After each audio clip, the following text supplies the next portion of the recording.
Miten sä analysoisit tätä? Minkä takia ruotsinkielisyys ärsyttää? Kyllä mä luulen, että tämä on ihan osa tätä maahanmuuttokeskustelua sekä niin sanottua kriittistä maahanmuuttokeskustelua. Ja se alkoi alussa maahanmuuttajista, nykyään siihen liitetään hyvin helposti kaikkea vähemmistöihin. Kaikki erilaisuus tällä hetkellä ärsyttää täällä Suomessa. Ja meidän täytyy kyllä käydä ihan kunnon keskustelu siitä, että mihin päin tämä Suomi on menossa. Koska tämä on aika huolestuttavaa, että tutkijatkaan eivät enää saa puhua julkisesti. Sä yhdistät nämä kaksi Kyllä asiaa. mä yhdistän näin hyvin vahvasti. Maahanmuuton Maahanmuutto koska täytyy muistaa, että suomen ruotsalaiset ovat vähemmistöjä. Ja kaikkia vähemmistöjä tällä hetkellä vihataan kyllä.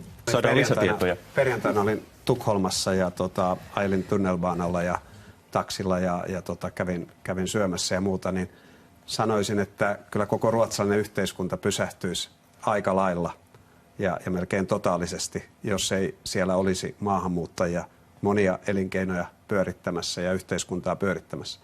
Kaikki maahanmuuttajat menis pois Suomesta. Suomi kaatuisi.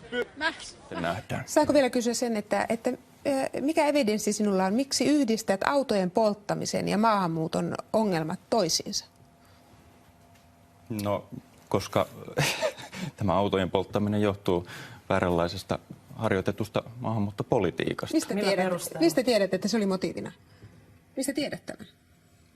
Koska kyseessä ovat pääasiassa maahanmuuttajanuoret. Eikö se ole vielä auki, että ketkä ryhmät siellä kaikki ovat niin kuin taustalla olleet? Joo, selvitän sen verran, että tutkintahan on luonnollisesti kesken. Ja keskustelin erään toimittajan kanssa, joka oli siellä paikan päällä. Ja hän sanoi, että siellä on ollut hyvin erilaisia ryhmiä, hyvin eri syistä tekemässä ilkivaltaa. Että ei suinkaan mikään yksittäinen maahanmuuttoporukka. Ja siellähän on pidätettynä esimerkiksi tällä hetkellä suomalainen. Koulunkäyntiä ja maahanmuuttajataustaisten nuorten esimerkiksi peruskoulu. Peruskoulussa he pärjäävät loistavasti. Me on olemassa paljon hyviä maita, joista voi ottaa hyviä esimerkkejä. Ja Ruotsi on kyllä yksi semmoinen huolimatta viimeaikoisista tapahtumista.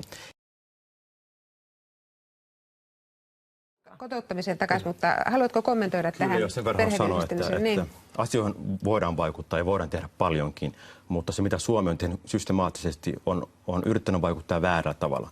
Ja mitä täällä tarkoitan on sitä, että on pyritty koko ajan kiristämään. Ja viime vuonna Suomeen sai myönteisen oleskuvan 1600 henkilöä.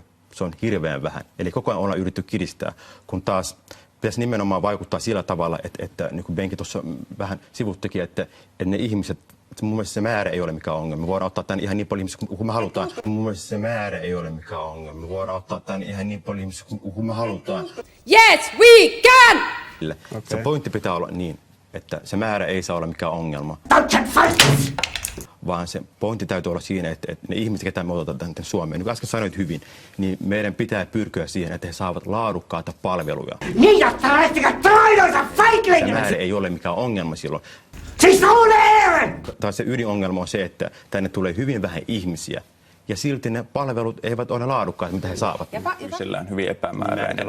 Miten tulkitaan, että mikä on kansanryhmä, se on mikä ei? Vihreän valo kansalaisille siitä, että te voitte tehdä mitä vaan ja sanoa mitä vaan ja anarkia on valmis. Ihan oikeesti, lauantai-päivää.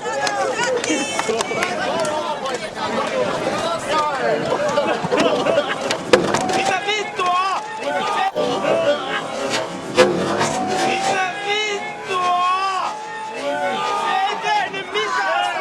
Nyt on, eli saa En käydä minä ole mitään mieltä, minä vaan kysyin.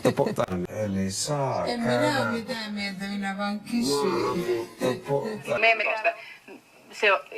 Tämä ei ole suinkaan mainos, en sano. Nämä mellakat, mitä on nyt ollut viime aikoina, niin olen ihan varma, että Olli Immonen sekä hänen jengissä ovat pitkään nähneet märkiä unia tämmöisistä tapauksista, mutta mä oon täysin eri mieltä. This is Sparta!